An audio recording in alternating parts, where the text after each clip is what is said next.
Esta es la versión original de Cenicienta, escrita por los hermanos Grimm en 1812. No hay magia inocente ni finales felices. Hay muerte, abuso, mutilaciones y castigo sangriento. Las hermanastras se cortan los dedos y el talón para calzarse el zapato dorado. Y en la boda, los pájaros les arrancan los ojos como castigo. El padre calla. La justicia viene desde la tumba. Este cuento no fue creado para soñar, sino para advertir. La niña estaba sola frente al ataúd, como si el resto del mundo ya hubiese dejado de existir.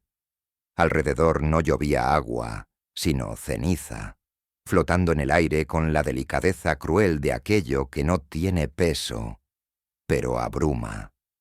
El cuerpo de su madre estaba cubierto por un velo gris, no de tela, sino de polvo, como si el mismo hogar se hubiera descompuesto en partículas para rendirle homenaje. Sus labios no se movían, pero sus ojos abiertos parecían seguir mirando. Fue entonces, con la voz apenas audible, que la mujer pronunció su última voluntad. «Llora por mí, llora siempre, porque tus lágrimas harán florecer lo que está muerto». El padre estaba presente, pero no miraba. Su rostro era una máscara endurecida, marcada más por la incomodidad que por el dolor. Cuando la tapa del ataúd bajó, no hubo súplica, ni manos temblorosas. Solo el sonido seco de la madera contra madera y el eco sordo de algo que se hundía para no volver. En la escena siguiente, no días, apenas un instante después, apareció ella, la nueva esposa, de rostro anguloso, con voz dulce solo por fuera y mirada que olía a vinagre y desprecio. Traía consigo 2 hijas, sus réplicas deformadas, que caminaban como si ya fueran dueñas del lugar. La niña dejó de ser hija para volverse servidumbre. Su nombre, evaporado, reemplazado por un mote que sabía a hollín, Aschenputtel, Cenicienta. La casa comenzó a transformarse, no en apariencia, sino en aire. Las habitaciones se llenaron de polvo sin causa, las paredes parecían exhalar una humedad turbia, y las esquinas producían sonidos leves, como si la madera murmurara. Las tareas se volvieron eternas. Limpiar los mismos platos una y otra vez, lavar ropa que nadie usaba, tallar cenizas con las uñas hasta que las yemas sangraran. El padre veía. Siempre estaba allí, cerca, tal vez incluso más presente que antes. Pero jamás decía nada. Ni una palabra, ni un gesto. Solo una sombra viva que habitaba el umbral, como una estatua condenada a observar sin intervenir. Una noche, cuando la casa dormía y el humo seguía colgado del techo como un velo, la niña salió al jardín con una rama de avellano torcida. Había sido lo único que logró arrancar de la tumba de su madre antes de que los sepultureros la sellaran. La plantó junto a la lápida, en la tierra fría y callada, y regó ese lugar no con agua, sino con lágrimas, no una vez, todas las noches, durante semanas, porque su madre no le pidió que la recordara, le pidió que llorara, y ella, sin saber por qué, obedecía. Los días siguientes fueron una sucesión de tareas sin fin, de desprecios acumulados, de risas agudas que perforaban el silencio como clavos oxidados. Pero cuando el sol caía y el mundo se cubría de sombras, Cenicienta escapaba. No lejos. Solo al rincón de tierra húmeda donde había enterrado la rama. El árbol había comenzado a crecer con una velocidad enfermiza. Cada noche estaba más alto, más retorcido, más vivo. Y en sus ramas, los pájaros. No normales, no alegres. Pájaros blancos como hueso hervido, de ojos negros como el fondo de un pozo. Uno de ellos la miraba siempre, sin parpadear, como si esperara algo. Los sueños de Cenicienta se volvieron más densos. Ya no eran imágenes vagas, sino recuerdos contaminados. Su madre aparecía entre las raíces del árbol, con la piel cubierta de tierra, las uñas largas y rotas, los labios secos moviéndose sin emitir sonido. Había gusanos entre su cabello. pero su rostro no era aterrador, era inevitable. Le hablaba con la mirada, y ella, aunque no entendía, respondía con llanto. Cada vez que despertaba, había plumas en su almohada. La madrastra, sospechando algo, prohibió a la niña volver al cementerio. La encerró en la cocina durante 3 días y 3 noches, sin luz ni agua, con el fuego apagado y las paredes cerrándose como mandíbulas. Allí, entre los residuos de ceniza, Cenicienta hablaba sola. Murmuraba los nombres de sus hermanos muertos, que nunca tuvo, o tal vez nombres que soñó. En el segundo día, comenzó a escuchar los picotazos. No venían de afuera, venían del techo, de las vigas, de detrás de las paredes. Los pájaros no la habían olvidado. Cuando finalmente la liberaron, no fue por misericordia, sino por rutina. Las hermanastras la arrastraron al patio para que barriera los restos del jardín, destruido por su descuido.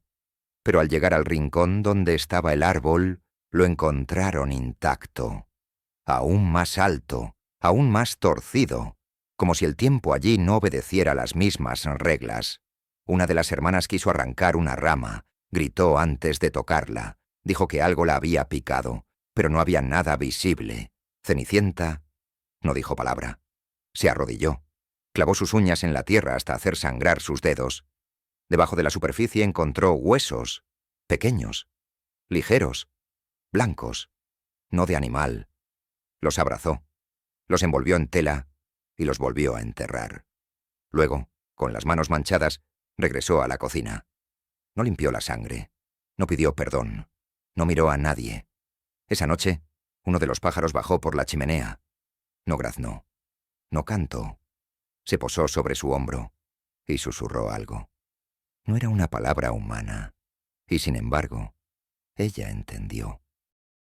La noticia llegó como un rumor enfermizo, repitiéndose de boca en boca con un entusiasmo que no pertenecía a esta casa. El príncipe daría un baile, no por deseo de romance, sino por mandato de herencia.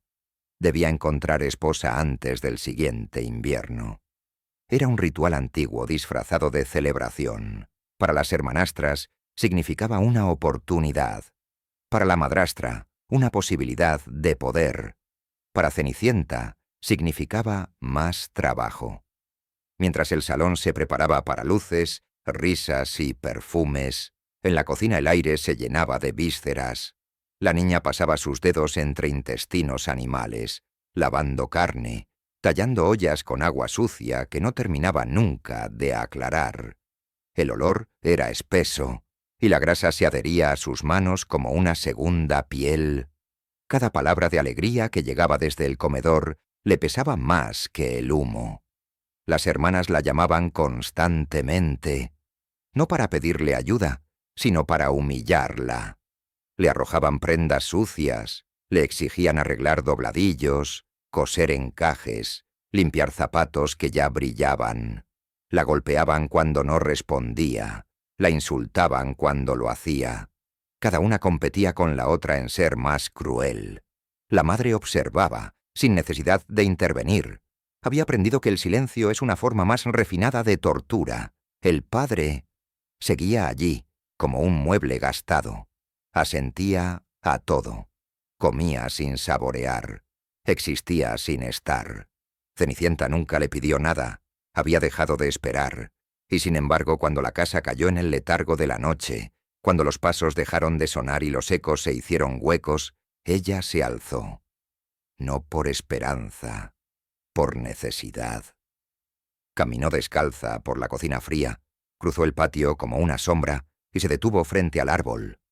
No habló, no suplicó, solo lloró. Y sus lágrimas, como cada noche, regaron las raíces. Pero esta vez el suelo se abrió. El aire se quebró con un susurro sordo, como si la tierra respirara. Desde las ramas retorcidas del árbol bajaron los pájaros. No volaron. Descendieron, como si el viento los cargara.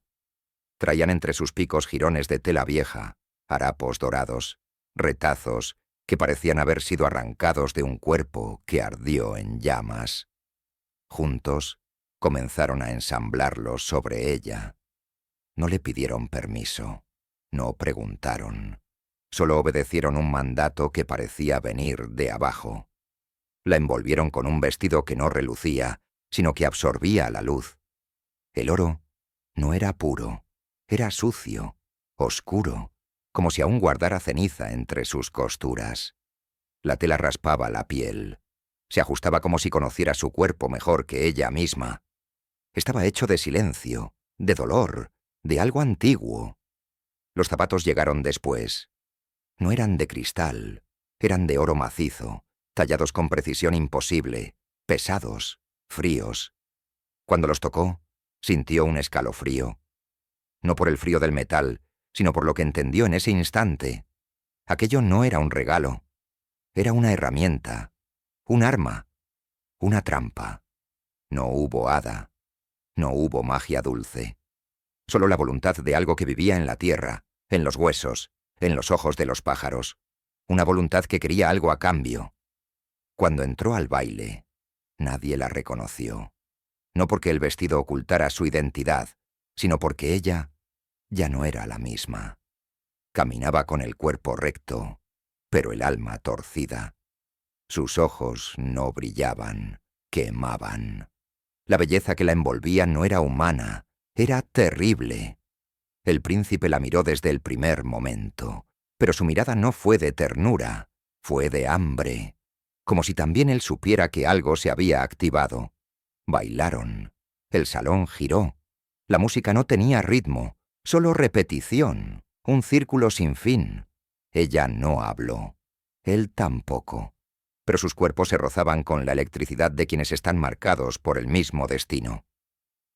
Antes de la medianoche, Cenicienta se detuvo. Se giró. Y huyó. Pero no tropezó. No perdió nada por error. Dejó el zapato con cuidado en lo alto de la escalera. Lo colocó como se deja una ofrenda.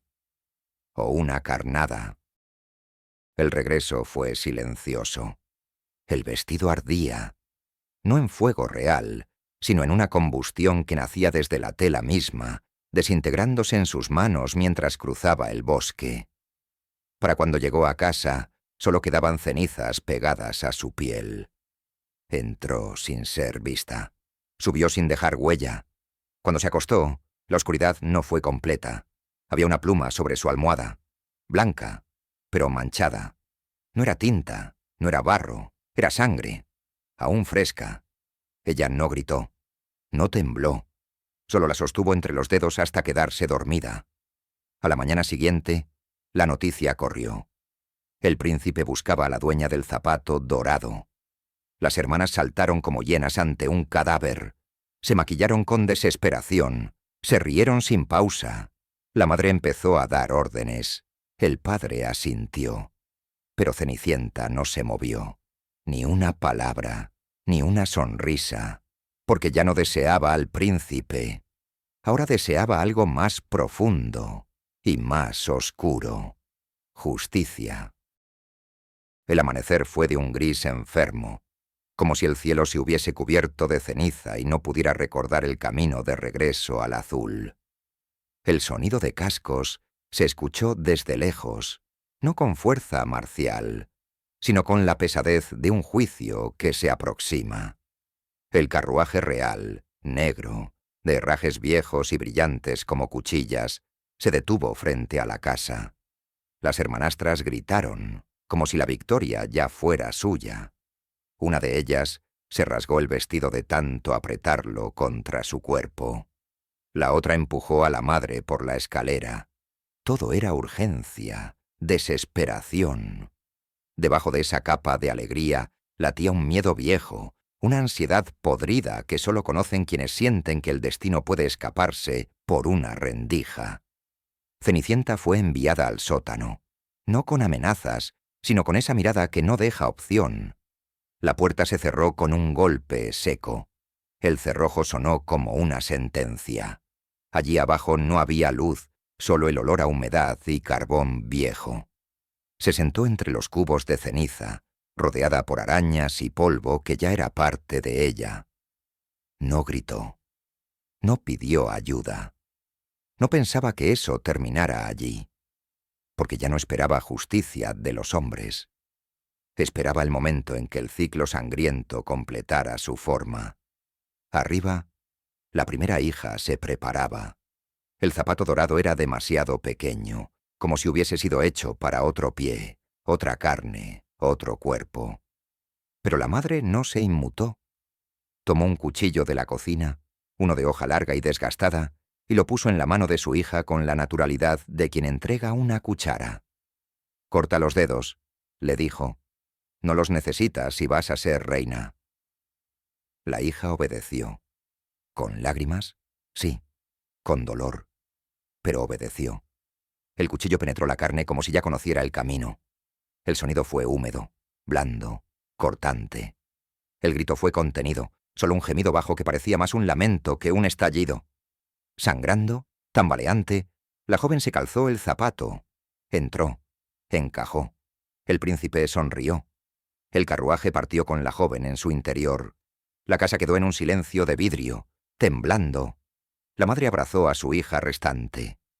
«Es tu turno», murmuró, «por si la otra falla». Pero en sus ojos ya se notaba la posibilidad de la traición.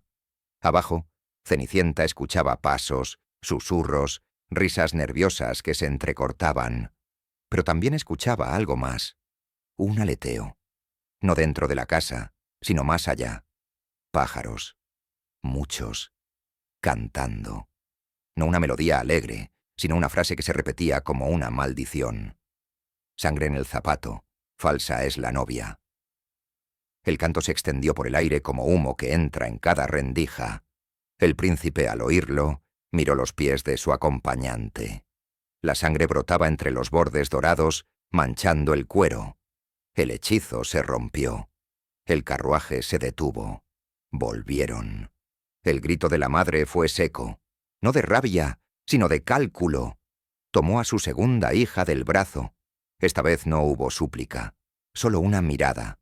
La joven entró a la cocina, sacó un cuchillo más pequeño. La hoja era curva. El talón requería otro ángulo. El corte fue rápido, preciso. La sangre brotó en un arco que manchó las baldosas. No hubo tiempo para vendajes. El zapato se calzó. Encajó. El príncipe llegó. La segunda hija subió. Otra vez, el carruaje partió. Otra vez, los pájaros cantaron. El príncipe bajó del carruaje con los ojos entrecerrados. Esta vez no preguntó, exigió. Todas las mujeres de esta casa. La madre fingió sorpresa. Balbuceó excusas. Pero la mirada del príncipe era de hielo. El cerrojo del sótano se abrió. La puerta crujió. Y allí estaba ella. Cenicienta subió lentamente. No llevaba vestido. No llevaba ornamento. Estaba cubierta de ceniza, de polvo, de sombra. Pero sus ojos eran firmes. Caminó entre las hermanas como si no las viera, como si ellas ya no estuvieran allí. El zapato fue traído. Lo tomó, se sentó, lo calzó, entró, como si siempre le hubiera pertenecido. Y entonces los pájaros descendieron, volaron sobre ella en círculos. No cantaban, no graznaban. Emitían un sonido bajo, rítmico, como una marcha fúnebre. El príncipe se arrodilló, no por amor, por rendición, por reconocimiento, como si al verla comprendiera que no era él quien había elegido. Ella no sonrió, solo bajó la cabeza y caminó hacia su lugar. Detrás, las hermanas se quedaron, con los pies vendados, con la madre en silencio y una canción sin música resonando en el aire. Porque algo había cambiado, y el precio aún no estaba completamente pagado. El día de la boda llegó con un cielo inmóvil, blanco como hueso hervido, sin viento, sin canto, sin señales de celebración. No hubo campanas, no hubo flores. Solo la repetición monótona de preparativos silenciosos y la procesión de una comitiva que no reía. La ceremonia fue anunciada, pero no celebrada. El pueblo, acudió con una mezcla de asombro y temor, como si acudieran no a una unión, sino a un castigo pactado con el tiempo. En la casa, las hermanastras recorrían las habitaciones envueltas en telas robadas de otras ceremonias pasadas. El vestido de una colgaba de su espalda como piel prestada. La otra caminaba con dificultad, sus pies aún vendados, húmedos de una sangre que no se detenía del todo. Pero ambas reían, fingían cercanía. Llamaban a Cenicienta hermana, rozaban su cabello con dedos que antes la habían golpeado. Todo era fingimiento, el instinto de sobrevivir tras la vergüenza. Pero algo en sus voces temblaba. El miedo era más fuerte que la ambición. Lo sentían, aunque no lo decían. La madrastra no hablaba. Sus ojos la seguían como un ave vieja que sabe que su vuelo está por terminar. Colocó una mano en su hombro antes de que subiera al carruaje. Le susurró una frase. Fue casi un murmullo. Tú no perteneces a este lugar. No fue insulto. No fue advertencia. Fue una confesión. Una última línea antes de que el telón cayera. Y Cenicienta subió al carruaje, sin mirar atrás. El templo estaba frío, no por el clima, sino por el aire detenido. Los invitados ocupaban los bancos en silencio, como estatuas a punto de desmoronarse. El príncipe esperaba en el altar vestido de un blanco demasiado pálido, con manos rígidas como si sostuviera un arma invisible. Los adornos eran mínimos, ramas secas, flores de jardín arrancadas sin delicadeza. No había colores vivos, solo tonos de funeral. Cenicienta caminó por el pasillo central, envuelta en un vestido que parecía hecho de humo y ceniza prensada. No brillaba. Absorbía la luz. Sus pasos eran firmes, pero sus ojos no buscaban rostros. Solo avanzaban, como si cada metro fuese una deuda saldada. A su paso, los pájaros comenzaron a descender.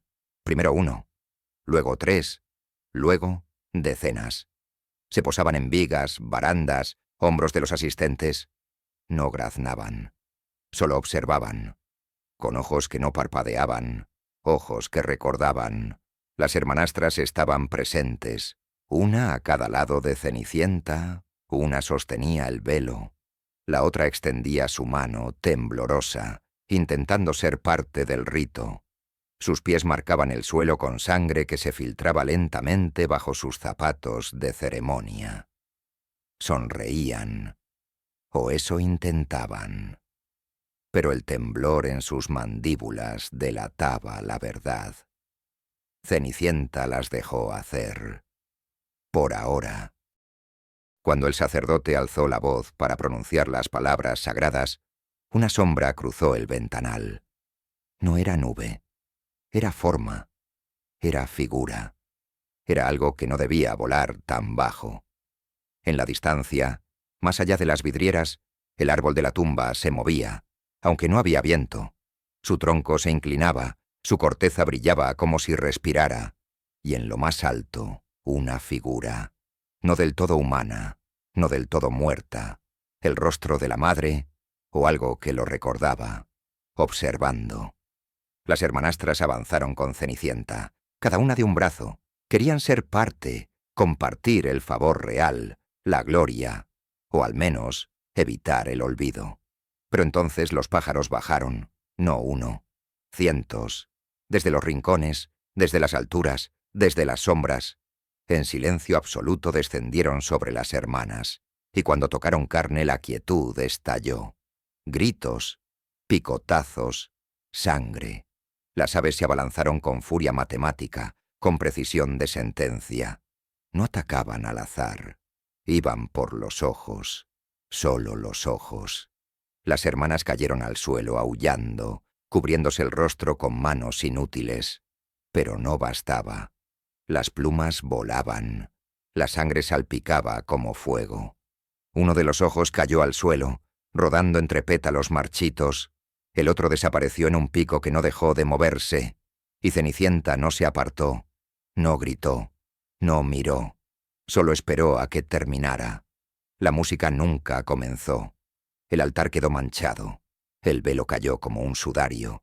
Los invitados no se movieron, ni siquiera cuando las hermanas fueron arrastradas fuera, cegadas, temblorosas, sus vestidos empapados en rojo.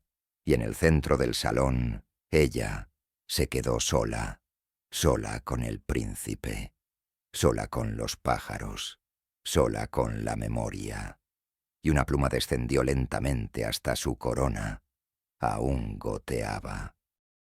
La noche de bodas fue más fría que cualquier otra. No por el clima, sino por la ausencia de todo lo que solía dar calor.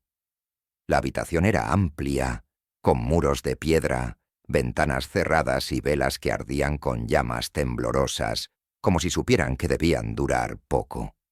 El príncipe dormía en un lecho demasiado grande, cubierto por sábanas blancas que no se habían manchado aún, como si esperaran una tragedia que no había llegado. Cenicienta no se acostó, no se desvistió. Se sentó frente al fuego, vestida de humo, como siempre. Su rostro no reflejaba victoria, solo una calma inmóvil, una ausencia de tensión que solo ocurre después de haber cruzado un umbral del que no se puede volver. El fuego no le daba calor, solo forma. Se miraba en él como quien se contempla en un espejo roto. Detrás de las llamas veía su infancia, la casa enmohecida, las manos ardiendo de fregar ceniza, el hueco donde dormía entre las brasas. Ahora todo era limpio, nuevo, ordenado y sin alma. La sangre derramada horas antes seguía marcando el umbral del templo donde la ceremonia había tenido lugar.